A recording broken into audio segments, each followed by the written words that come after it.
ఒకళ్ళు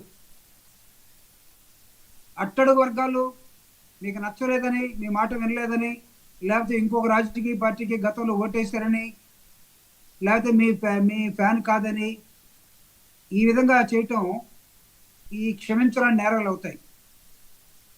ఇప్పుడు అందరూ కూడా ఎడ్యుకేట్ అయి ఉన్నారు. ఎక్కడెక్కడ ఏం జరుగుతుంది, ఏది వాస్తవం ఏది అవాస్తవం అనేది ప్రతి వాడికి మినిమం నాలెడ్జ్ ఉంది. ఎమ్మెల్యేలు దాచేస్తేనో, దాడి చేసినాడు షెల్టర్ తీసుకుంటేనో, లేకపోతే అబ్బాయి నేను అనలేదంటేనో జరగవు ఇవన్నీ. కాబట్టి వాస్తవంలోకి రండి. ఇలాంటి దాడులు కులపరంగా ఎవరు చేసినా,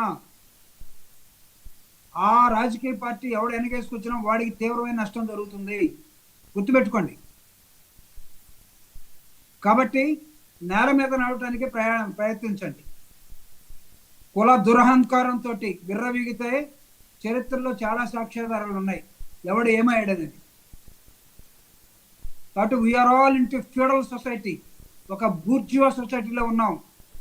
ఇంకా మీరు ఆ మూలాలను ఇంకా మేము చూపిస్తా పోతాం, దాడులు చేస్తా పోతాం అంటే సమాజం కాస్త ఎడ్యుకేట్ అయింది. ఈరోజు మీరు తనొచ్చు, రేపు ఇంకొకటి తంతాడు. ఎవడదనినా సరే అనవసరంగా ఖచ్చితంగా శిక్షించబడాల్సిన అవసరం ఉంటుంది. దీన్ని సమర్థించే వాళ్ళు ఉంటే సమర్థించుకోమనండి. బట్ రేపు ప్రజా కోర్టులు వచ్చినప్పుడు ప్రజా కోర్టులో సమాధానం చెప్పాలి. ఈరోజు కైకులూరులో ఏం జరిగింది? కైకులూరులో ఎందుకు అక్కడ ఉన్నటువంటి ప్రజెంట్ ఎమ్మెల్యే ఎందుకు ముఖం చాటేసిపోతూ ఉన్నాడు? ఓట్లు వేయలేదా దళితులు? వేయలేదు. వేయకపోతే దాడి చేస్తారా? నిన్నటిదాకా అనేకమైన వరుసలతో పిలుచుకున్నటువంటి ఈ రెండు సామాజిక వర్గాలు ఎలా శత్రువులు అయిపోయాయి? ఎలా మీరు పొలం పెట్టి తిడతారు? ఆ వీడియోలు ఒకసారి వేయండి. మీరు చేతనైతే పాంప్లెట్ చూపిస్తున్నాను నాకు. వాళ్ళు కర్రలో కత్తులు పట్టుకొని వాళ్ళు మాట్లాడిన మాటలు ఒకసారి వేయండి. ఎందుకు మనం అవాస్తవాల్లో మాట్లాడుకోవాలి? సో వైఎస్ఆర్ కాంగ్రెస్ పార్టీ ఈరోజు స్పష్టంగా అడుగుతూ ఉంది, జరిగింది ఘటన వాస్తవా కాదా? ఆ ఘటనని ఖండిస్తున్నామా లేదా? ఇలాంటి జరగకుండా చేసుకుంటారా లేదా? అంతేగాని పాంప్లెట్లు, ప్రెస్ మీట్లు ఉపయోగపడతాయండి బ్రహ్మనాయుడు గారు? అయితే ఇక్కడ ఇంకొక అంశం జూపుడు గారు, ఎవరైతే ఆ విధమైనటువంటి చర్యలకు పాల్పడ్డారో వారిని ఖచ్చితంగా చట్ట ప్రకారం కఠినంగా శిక్షించాల్సిన అవసరం ఉంది. అలాంటి చర్యలు మళ్ళీ ఎవరో కూడా భవిష్యత్తులో కూడా ఆలోచన చేయడానికి భయపడే విధంగా వారిని శిక్షించాల్సిన అవసరం ఉంది. అయితే ఆ ఘటనని రాజకీయ పార్టీకి, కులాలకి ఏ విధంగా, మిగతా వాళ్ళందరికీ ఏ విధంగా అంట కడతారు అనేది కొంతమంది మాట్లాడుతున్నారు. దానికి ఏం చెప్తారు సార్? ఇప్పుడు మేము వైఎస్ఆర్ కాంగ్రెస్ పార్టీ, నేను చెప్తున్నాను సార్, నేను దళితులుగా నేను చెప్తున్నాను, మా పార్టీ దీన్ని ఏమి వెనకేసుకొచ్చుకొని దీన్ని మొత్తం వైఎస్ఆర్ కాంగ్రెస్ పార్టీకి తిప్పుకోవాలనే ప్రయత్నం ఎక్కడ చేయలా. చేస్తుంటే రాష్ట్రంలో ఉన్నటువంటి దళిత సంఘాలు మొత్తం కైకులు ఈరోజు ఆ దానిగూడలో ఉండేవి. వైఎస్ఆర్ కాంగ్రెస్ పార్టీలో ఉన్న దళిత నాయకులు మొత్తం అక్కడ ఉండేవాళ్ళు. చేయలేదు అది.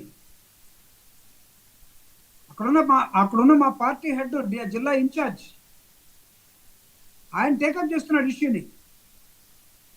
ఎలా చెప్తారు? వైఎస్ఆర్ కాంగ్రెస్ పార్టీ రాజకీయంగా దీన్ని ఉపయోగించుకోవడం కోసం వికృత రూపాలు చేస్తున్న వికృత కార్యక్రమాలు ఎక్కడ చేశారు? ఇంకొక రాజకీయ పార్టీ, ప్రధానంగా ఏడుతున్న రాజకీయ పార్టీ ఎందుకు మాట్లాడటం లేదు?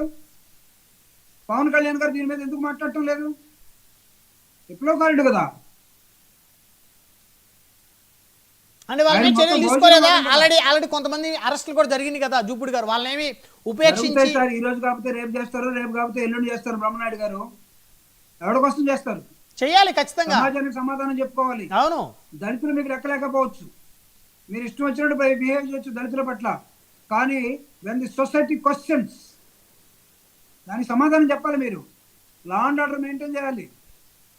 రేపు ఇదే వర్గం ఇంకొక విధంగా బిహేవ్ చేస్తుంది అనుకోండి, ఏమవుతుంది? అన్రెస్టే కదా.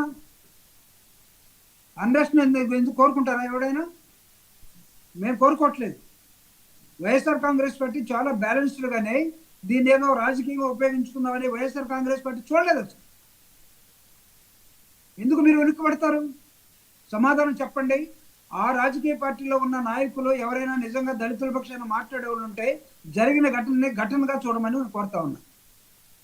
కంపల్షన్స్ ఉండొచ్చేమో, మీకు ఎగ్జిస్టెన్స్ పాలిటిక్స్ వేసుకోవచ్చేమో, దీన్ని మీరు అనొచ్చు, గతంలో జరగలేదా? జరిగితే మేము అనుభవిస్తున్నాం కదా, ఇప్పుడు రేపు మీరు కూడా అదే అనుభవిస్తారా అనుకుందాం. ఎస్. అంటే ఎక్కడికి వెళ్తున్నాం? మాట్లాడే విధానం కూడా మార్చుకోవాలి కదా.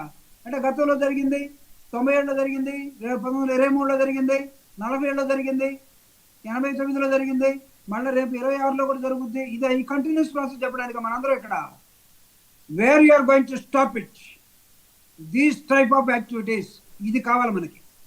అయితే ఇక్కడ ఇంకొక అంశం ప్రధానంగా జూపుడు గారు, ఇలాంటి ఘటనలు జరిగినప్పుడు నిందితులు కఠినంగా శిక్షించడంతో పాటు అన్ని సామాజిక వర్గాలకు సంబంధించిన సంఘాలు కానీ మేధావులు కానీ ఆ రైవలరీ ఏదైతే ఉందో అది మిగతా ప్రాంతాలకు వ్యాప్తి చెందకుండా